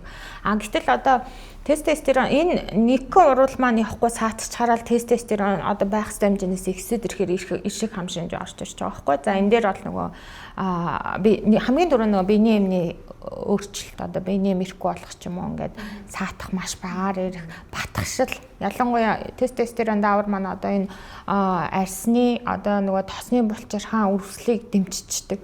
Фитнесийн тамирчид нөгөө хит их тестостерон тариад гаднаас стероид гормонууд тариад ингээд нэг батгшаад эхэлсэн байдаг шүү дээ. Тэр мэрчин бол шууд тэр даавартайгаа холбоотой гэсэн. За мөн эр өсчлөлт гэж ярьдаг. Одоо эмэгтэй өсчлөлт чинь одоо энэ ундагнаас энэ хүүс хүртэл одоо ийм эрэгтэй маягаар өсчих. Тэрийг нь болохоор одоо амгаахт болохоор хирсутизм гэж ярьдаг л да. Эрэгтэй өсчлөлт орж ирнэ. За тэгээ бүр хүндрээд ирэх юм бол хоолоо бүдүүрээд за мөн нөх хилүү эмэгтэй нөгөө хилүү байдаг шүү дээ. Хилүү маань томрох. Өөрөлдвөл үр хөвгөлийн хөгжлийн үе шатаараа болохоор эрэгтэй дээр тэр хилүү маань болохоор шодооны толгой хэсэг тэрхийн хэсэг байдаг бол эмэгтэй хүн дээр бол хилүү болж хөгждөг юм хоёр тал руу ингээд салж хөгждөг юм одоо генетик хувьд гэтэл нөгөө хилүүн дээр маань өөрчлөлт ороо. Ялангуяа фитнесийн нөгөө одоо мэрэгжлийн тамирчид хэд их нөгөө гаднаас стероид хэрэглэснээс болоод хилүүн томроо биений юм нэрхээ болоод хоолоо нь бүдүүрээ сүүл рүүгээ нөгөө хилүү хүртэл томроод ирдэг тохиолдол байдаг. Тиймэрхүү одоо үйлчлүүлэгч нар ч над дээр бас үзүүлж харуулад явдаг. Би бол яг даавраа бол болоо гэдэг байдлаар мэдээж эмч хүнийхээ зүгээс бол зөвлөнө. Гэтэл яг нэг амжилт руу хит улаарсан байгаа юм бол тэрийг бол сонсдгүй л дээ. Тэгэхээр өөрийгөө ажил нь болцсон юм шүү дээ. Амьдрал нь болцсон бэл. Тийм байдаг. Бас зарим нэг дотоод шүүрлийн өвчнүүдтэй холбоотой. Жишээ нь өндөр өвчний андроген секретийн тюмер гэж байдаг. Одоо эрэгтэй гормон ялгаруулдаг өндгөвчний хавдрууд гэж байдаг. Тэр үед бол эмгэг байдлаар бас гинт эрэгтэй болоод эхэлдэг. За өнчин тархины хавдруудын үед бас тиймэрхүү ишиг хам шинжүүд бас байдаг. Буцаад нөгөө түрүү өндгөн эсрүүгээ яхад одоо ингээд өндгөн эсээ тоолуулна. Өндгөн эсгээ хөлдөөн. За тэгээ тийм эмхтэй хүн болгонд нэг юм хадгалуулна. Төрөхөд л одоо баг ингээд хүн болгонд нэг юм дата байгаад шүү дээ. Тэдэн шиг өндгөн эстэй байдаг. Тэр амьдралын туршид сард нэг удаа хасагдхаас юусоо нэмэгддэггүй өнтер гээд энэ тухай яг ингээд дэлгэрэнгүй яарна. За тийм. За ер нь бол нэг өөр хүүрлийн хөгжлийнхөө үеэр одоо тодорхой хэмжээр өндөвч маань ингээд боловсарч байдаг. Өндгөн эсүүд маань заяагцсан байдаг гэсэн. Тэгээ сар болгоо одоо ингээд өндгөөсөө одоо бэлгэн байж эхэлснээс хойш хаалтаад явчаа. За энэ дээр өндгөн эсийг нэмэгдүүлнэ гэж бол байхгүй. За яг хуу зогсоо төр зур ингэж нөгөө хойшлуулж бас болно. Энэ маань болохоор жирэмсэл төрөлт. Жирэмсэлтийн үед болохоор өндгөгч маань тодорхой хэмжээгээр жил одоо хөхүүлж байгаа байдалтайгаа холбоотой зарим эмэгтэйчүүд төрсний дараа 1-2 жил биений эмэрхүү өндгөгчний үйл ажиллагаа түр амардаг гэсэн. За одоо байж гэнэ хүүхдээ өсгөө тэрний дараагийнхаа хүүхдийг гаргана гэдэг байдлаар физиологийн биений үүдэл гэж ярьдаг. Тэгэхээр төрөлт толгон дээр 1-2 жилээр өндгөн эсийнхаа нөөцийг хадгалж болж байгаа гэсэн физиологийн байдлаар. Тэгэхээр огт хүүхд харгаагүй эмэгтэйчүүдийн хувьд бол эрс цэвэрших магадлал нэгдүгээр өндөр. Хоёрдугаар өндгөвчин дээр одоо нэг уйланхаа байна гэж хаалгаанд орчиж байгаа тохиолдлууд нэлээд ажиглагч байна. Би энэ дээр бас их сэтгэл эмзэглэж явдаг. Яг л одоо хорт хавдар ч юм уу зайлшгүй шаардлагатай болж л өгөл өндөвчин дээр мис хүрхгүй байвал зүгээр. Мис хүргэх тусам тодорхой хэмжээр тэнд одоо нөгөө гэмтэл явагдаж байгаа. Тэр гэмтлийн улмаас тодорхой хэмжээр нөгөө суурин фолликул буюу нөөцүүд маань сүнэрж идэг, өгч идэг гэсэн үг. За тэгээд өндөвч одоо бас нэг өндөвч зайлшгүй шалтгаанаар авахгүй ч юм уу иймэрхүү байдал. За мөн хавдруудын улмаас одоо хийм, туян эмчилгээ, за мөн одоо тамхи таттай эмэгтэйчүүдийн хувьд бол бас тодорхой хэмжээгээр өндөвчний нөөц одоо ингээд татдаггүй эмэгтэйчүүдтэй харьцуулахад бол сүнэрч идэг. За мөн энэ дээр мөн нэмэгдээ генетикийн хүчин зүйл. Жишээ нь ээж их чинь эрт цэвэршдэг ч юм уу байх юм бол ер нь эрт цэвэрших хандлагатай.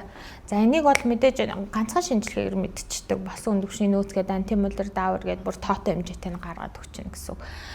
Залуу одоо үр шилжүүлж суулгах одоо нөхөрчгөн туслах үйлчлэгээ гэх юм одоо үр шилжүүлж суулгах төвүүд маань Монголд бол нэлээдгүй хөгжчихлөө. За эднээс маань өшөө нарийн мэдээлэл надаас илүү өгөх баг. Тэгэхээр үр шилжүүлэх энэ чиглэлээр мэргэсэн одоо найз эмч нартайгаа ярилцахад бол одоо тэр антимолер буюу өндөвчний нөөц маань залуу эмэгтэйчүүд ч гэсэн хамаагүй бага гарах тохиолдлууд нэлээдгүй байна гэсэн. Тэгэхээр одоо заавал нас заахгүйгээр одоо өндөвчний нөөцөө нэг эмэгтэй хүн тодорхойлчих байвал их зүгээр өөрийнхөө ерөөхдөө нэг алсын баримжаа авчиж шээ. За нөөц хангалттай гэх юм бол хамаагүй гэр бүл төлөвлөлт болоод нэг ажил карьераа эндээ бас зохицуулж бас болно. Гэтэл энэ антимолерыг одоо 10 жилийн өмнөөс үздэг болсон л да. Тэрнээс өмнө эмэгтэйчүүд яадаг байсан гэхээр зарим нэг хэсэг нь болохоор ерөөсөө л нэг байртай, орон байртай болж ижил хүнтэй сон. Ингээл 35 маа хүртлээ ингээл ерөөсөө огт хүүхд мөхт гарахгүй болол за нэг байртай болчлоо. За нэг хүнтэй сууй хүүхд гаргангууд нь өндөвчний нөөцөнд дууссан ерөөсөө ямарч боломжгүй болцсон. Ирцсэн иймэрхүү харамсалтай тохиолдлууд бол байдаг. Тэгэхээр энийг ерөөхдөө нэг үзүүлчихэд ер нь мэдчихмээр өөрийнхөө биеийг л таньж мэдж байгаа л. Тийм одоо надад хэд байна вэ? тийм. Тэр тэгээ хадгалуулаад байгаа нь нөөцнөөс шалтгаалж хадгалаад байна уу? Аль эсвэл нөгөө нэг жилийн ирэх тусмал бидний чинь ингээд ис хөгшрөөд байгаа шүү дээ. Бас тэр одоо яг өндгөн тэр иснүүд жилийн ирэх тусам одоо илүү хөгшрөн гэж байх уу? Аль болох залуу гоё байгаа дээр исэн аваад гэдэг хүмүүс яриад идэг шүү дээ. Ааха яг хөө ер нь бол бас яг хөө арай 35-аас доош насны эмэгтэйчүүдийн хувьд нөгөө өндгөөс хадгалуулах сэдэн гэдэг л дээ сард нэг гарах өндгөөсийн нөгөө им ойлгож жагаад 10 марваар нь гаргана гэсэн. Нэг талдаа энэ маань зүгээр байгаа хүн очиж өндгөөс хадгалуулна гэдэг маань өөрөө зүгээр байгаа эрхтнийг бас оролдож байна гэсэн. Нөгөө талаасаа зайлшгүй одоо нөгөө байгалийн жамыг одоо нийгмийн амьдралтаа бүр ингэж нөө төлөвлөгөөнд оруулах гэдэг шүү дээ. Тиймэрхүү тохиолдолд яг сэдэх юм бол 40-та эмэгтэй сэдэх, 35-та эмэгтэй сэдэх, 30-та эмэгтэй сэдэх нөгөө гарч байгаа өндгөөсний тоо болоо чанарын хувьд бол илүү сайн гардаг гэсэн үг. Одоо үр шилжүүлэх суулгах төвүүд дээр одоо сэдээгээд гарч байгаа өндгөөсөө ингээд одоо ABCD гэдэг ингээд чанараар нь ангилчдаг. Тэрийг ингээд харж агаад хамгийн сайн гэснийгээ одоо суулгах ч юм уу иймэрхүү байдлаар зарим сар одоо жирэмслэхгүй одоо эмчээ би жирэмслэхгүй байна зарим сар гэдэг хахаар зарим сар бол ерөөсөө үр тогтох чадамжгүй юм хоосон фолликул буюу хоосон өндгөөс хагарч явах жишээний иймэрхүү бас циклүүд бас явагддаг.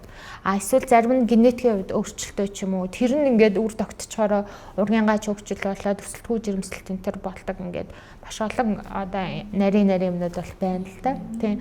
Тэгэхээр яг хуу ер нь бол нэг одоо нөгөө карьер хөөх гээд байгаа тий гэр бүлээ одоо ингээд нэлээд хожуу төлөвлөх гээд байгаа. Яг одоохондоо би жирэмс төрөхгүй гэсэн эмэгтэйчүүд бол ер нь бол хадгалуулчихад бол гимгүүл гэж юм чинь хэлэхээр байна. Тэгээд тайван ажил төрлөө хөдөлтөө юм биш тий. Тэр тийнд бол бас нэг юм хадгалсан байж байгаа шүү дээ. Тий тэгээд тайван ажил бүр арахгүй тийнд байна. Бүр аргаа ойлгох юм бол тэрийгэ хэрэгэлчихнэ гэдэг нэг тийм бас нэг стресс байх бууруулчихжаа л гэсэн тий. Сая та нөгөө яриандаа дурдлаа шүү дээ.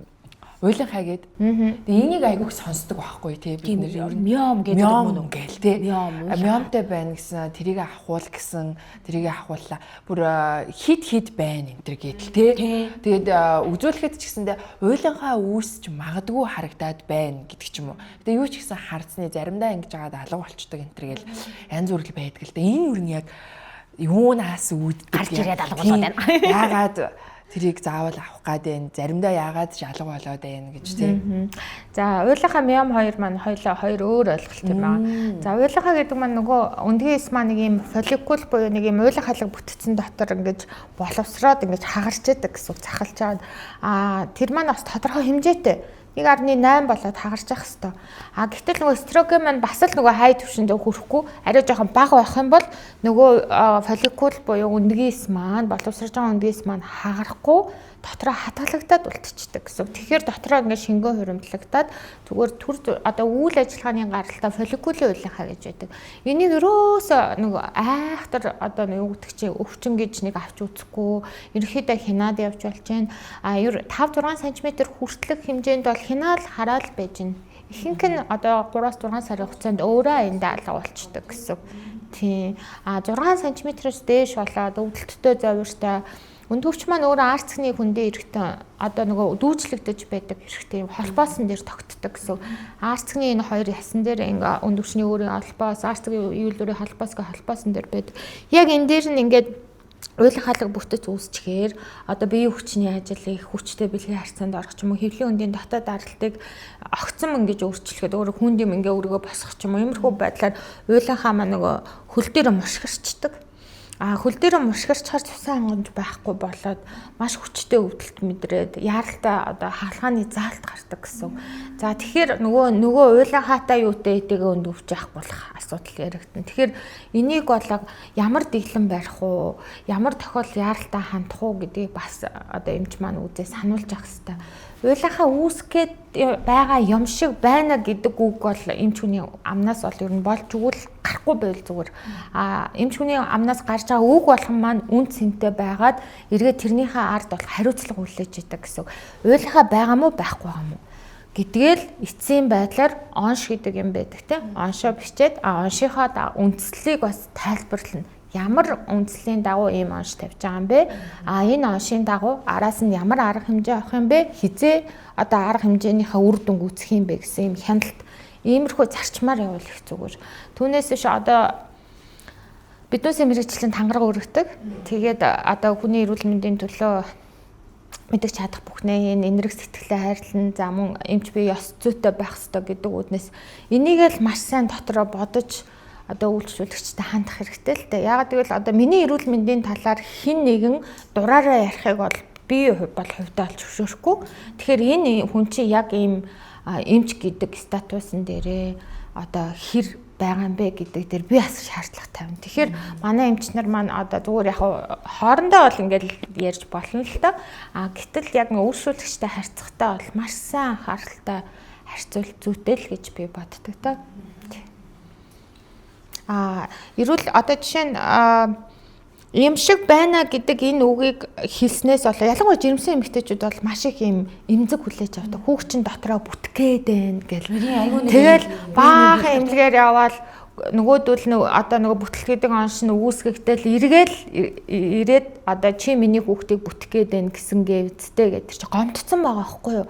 Миний эрүүл мэндийн байдлыг миний хүүхдийн эрүүл мэндийн байдлыг бүрэн дүүрэн оншилж чадаагүй ээжж тэр одоо танд итгээд би эрүүл мэндэ даатахад та намайг ингээд буруу хэлээд ч юм уу зүгээр ингээд хөнгөн амныхаа салаагаар ч юм уу амныхаа зоргоор ингээд хэлээд намайг гомдоочлоо гэд тэр хүн чинь гомдоод байгаа байхгүй юу. Тэгэхээр маш хариуцлагатай л та. Айгүй эмзэг ер нь эрүүл мэндтэй холбоотой асуудал тий. Тийм. Одоо яана хүү яана тийм юм ч одоо яах вэ гэдэг чинь бид нар тийм яана гэж байсан гэсэн үг. Яагаар одоо энэ яагаар ингэж юм болоо гэл тий. Хинцээ одоо тэгээ яах вэ? Тэгэл одоо бид нар чинь дараагийн арга хэмжээг авах бол юу ий дөө юу аав хаашаа явгын тийшээ явхад бэлэн авахд бэлэн яахт л бэлэн үнэл ингээл манаагаал өдөөс нь арга хэмжээ. Одоо ийм байна гэж онш сонсгоо тэрийг ч ойлгохгүй тий. Энэ тий одоо яах вэ? Тэгдэг гинэ гэж.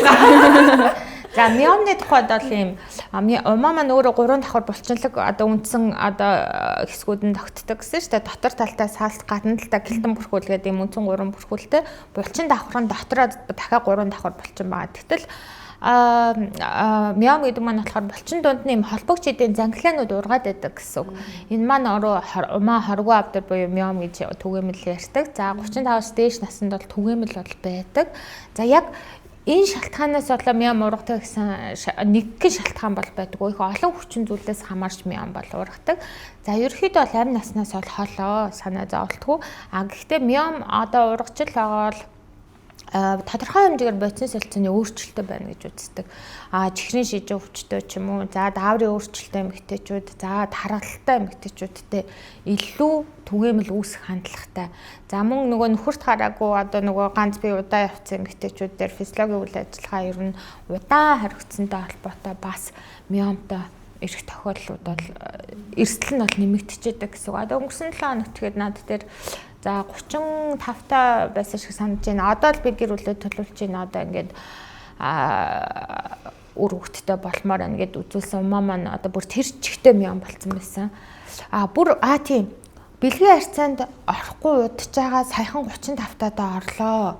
Тэгээ одоо гэр бүл төлөвлөе гэтэл одоо аль хэдийн умаа маань тэр чигтэй миом болсон байсан. Харамсалтай тохиолдол. Тэгээд яг уу би дараагийн шатлалын нөгөө мэс заслын эмч рүүгээ одоо умаагийн үлдээгээд миомын нэвтэйхэн аваад нэг умаатай үлдээх боломж байна уу гэдэг байдлаар ингээд дараагийн эмч рүүгээ шилжүүлээд явуулсан байх жишээний. Миом хүндрэхээр бол умааг бол умаа хүзүүний дээгүүр нь бүр бүхлээр нь авах шаардлага гарч ирдэг. Өөрөөр хэлбэл умаа чинь тэр чигтэй миомын зангилаа болчихлоор тэр булчин холбогч эдийн ялгаж ингэж одоо хагалгаж авахд хэцүү байдаг. Мэдээж хагалгаанд ороход бол заалттай 6 см-аас дээш биений их хэмжээтэй ирдэг өвдөлттэй зовиртой байх юм бол хаалганы заалт гардаг. Мэдээж нөгөө нөхөн үрчхэн гол эрэхтэй учраас энэ дээр бас жирэмслэл төлөвлөж байгаа юу төлөвлөөгүй юу гэдэг маш сайн ярилцчихээс нөгөө хаалганыхаа цар хүрээг тодорхойлно гэсэн үг.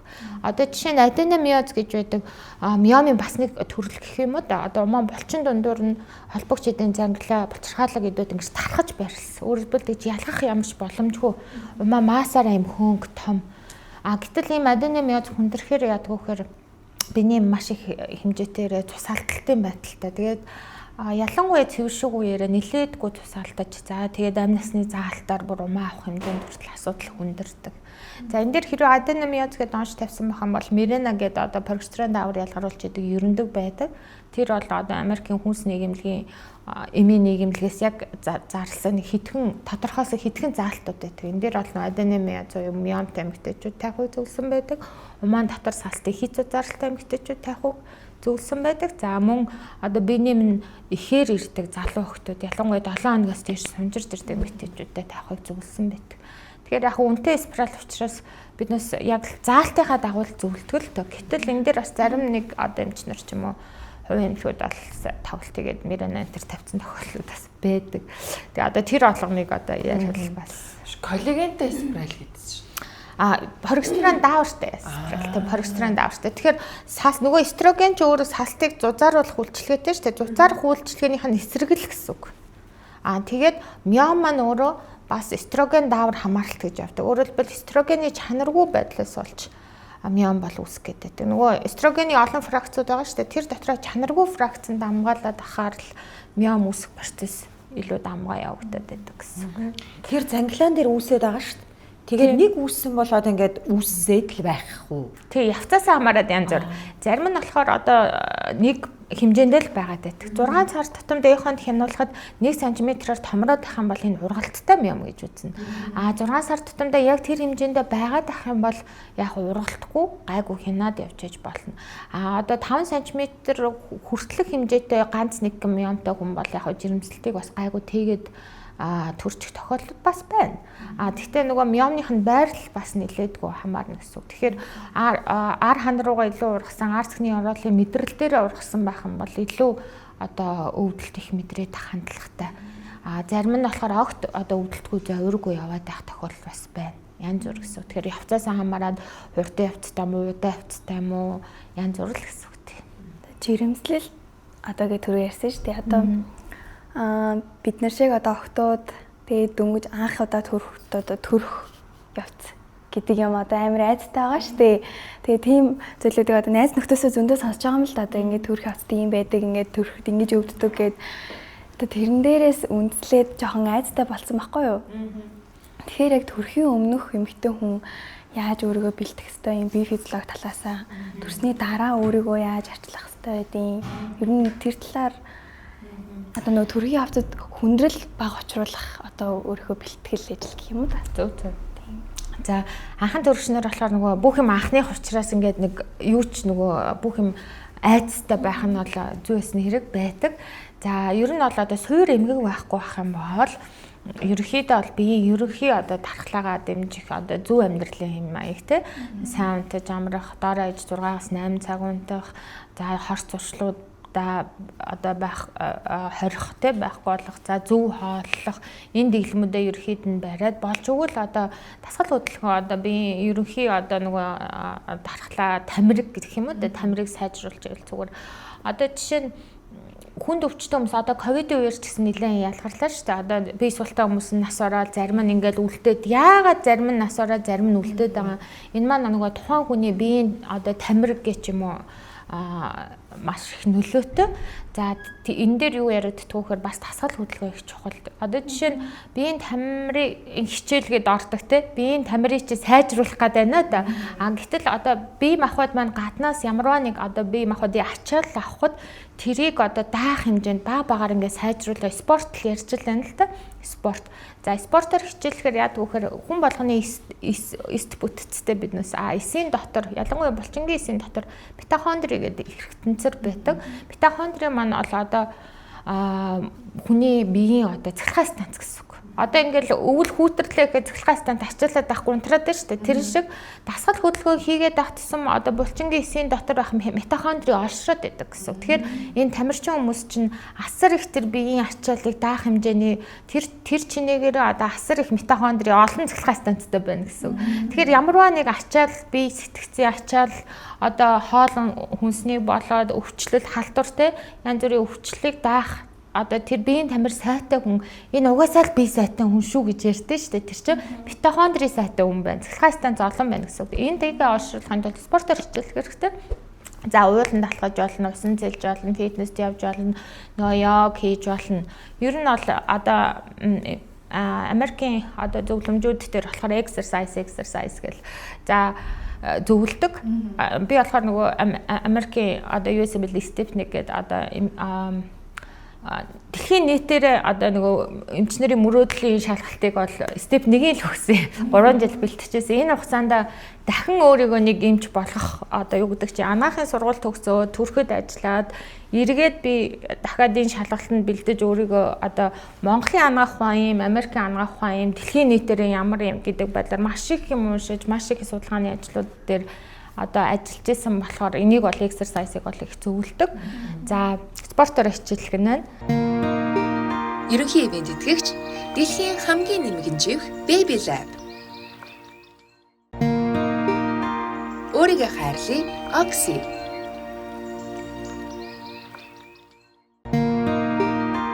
Hi Mommy. Их хүүхдийн бүтээгдэхүүний төрөлжсөн дэлгүүр. Тэгээд цэглэхээс тань олон байх тусмаа одоо төрөлтийн процессыг бол айгүй хөнгөн давна. Тэгээд яг хөө жирэмслэг процесс маань өөрөө илүүдэлжингүү байх хэвээр, зөв харуулах хэвээр. Одоо Монгол хүүхдүүд бол нэлээд том төрөлтөө.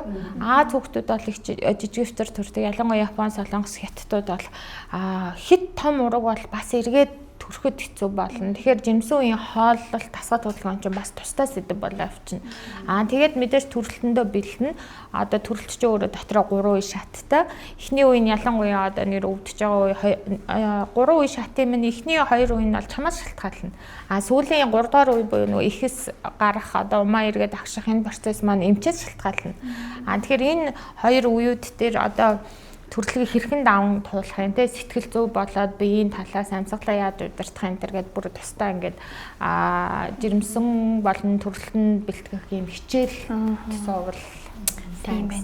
Тэгээ аюу тийм төрөлхий юм шиг хэрнээ аюу юм чухал юу энгийн юм шиг нэ аюу чухал юу байгаа байхгүй зөвлөө юу сайхан тасгал хөдөлгөөн хийгээд тэрэндээ ингээ бие бэлгэж.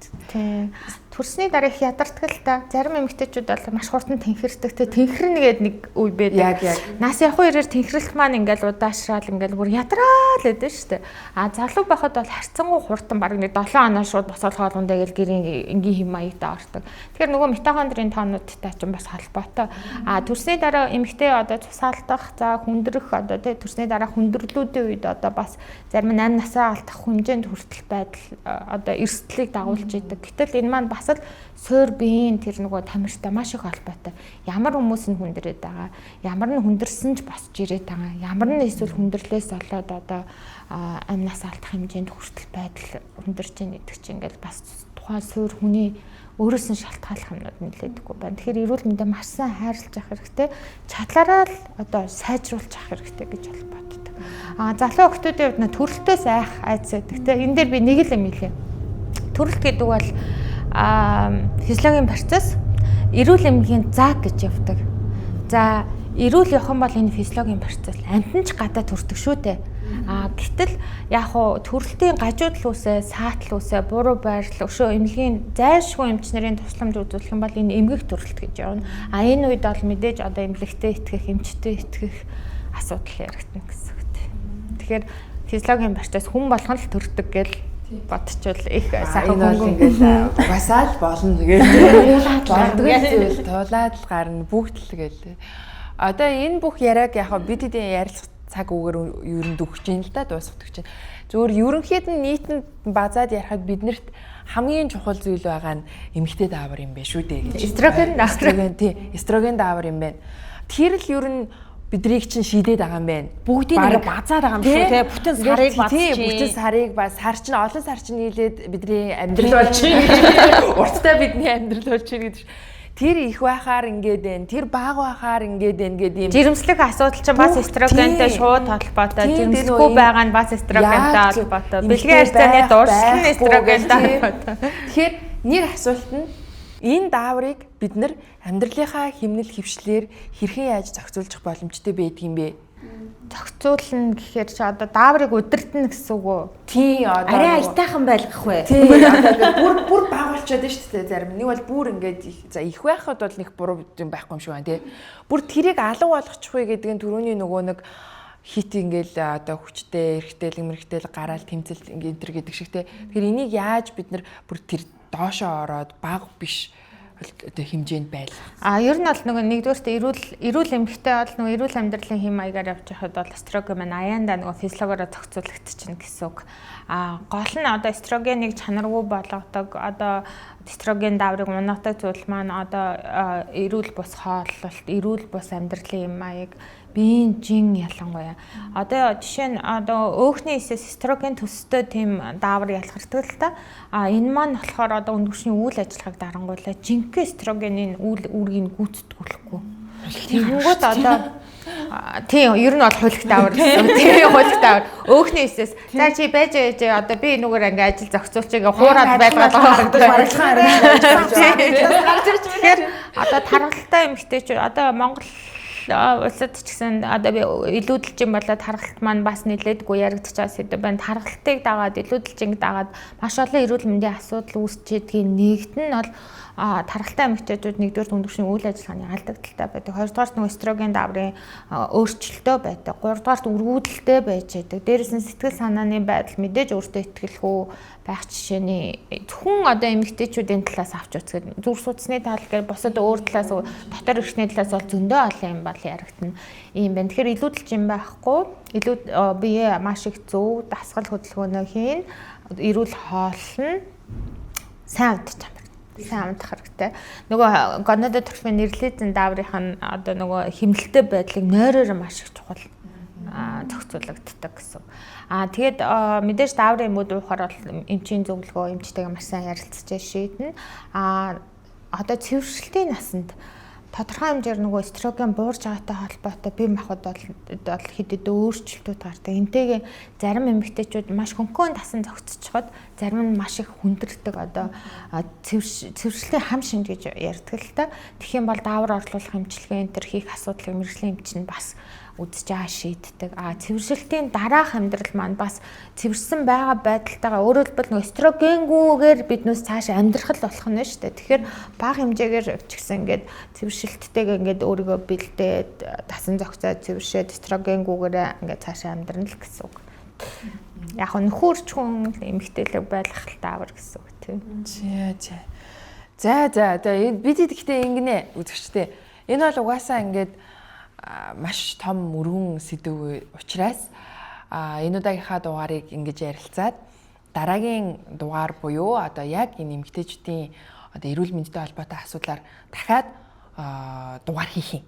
Part 2 гэж гарна. Тэр дээрээ болохоор бид нар юу ярина гэлээ? Цэвэршилт. Яг цэвэршилт. Их жирэмслэлт хоёр. Жирэмслэлтэйг нь ярьсангүй л те жирэмслэлтэй асуудлыг те. Би бас өөр юу ярмаар байна. Уг нь бол цэвэршилтэй ярмаар байна.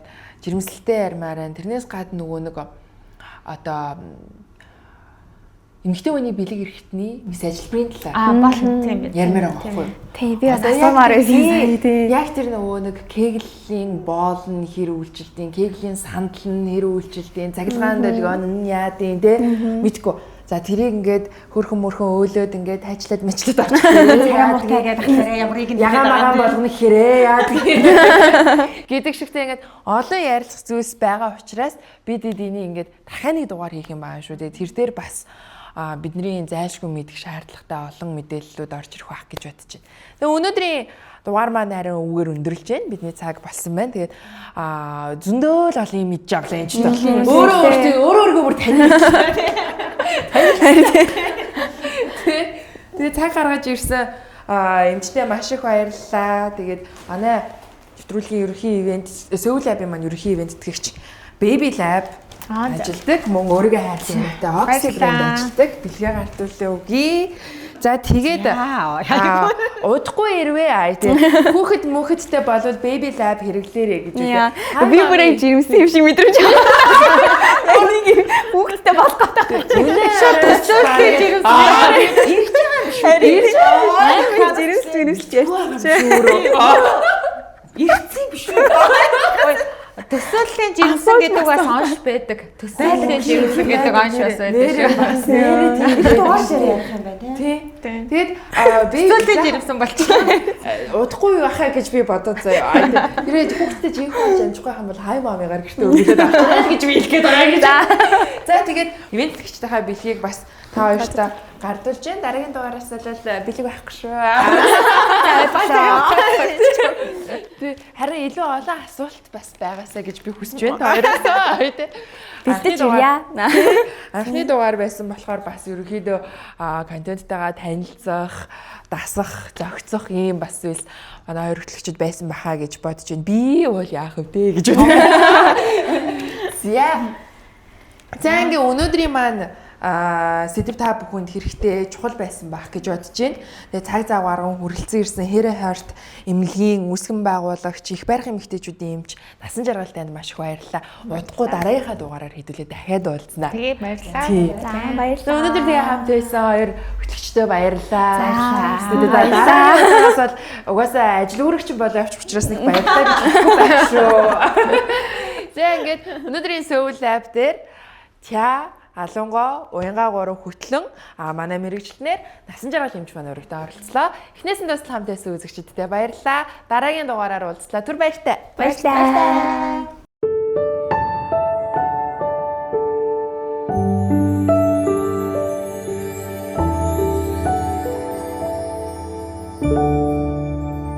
Soul Lab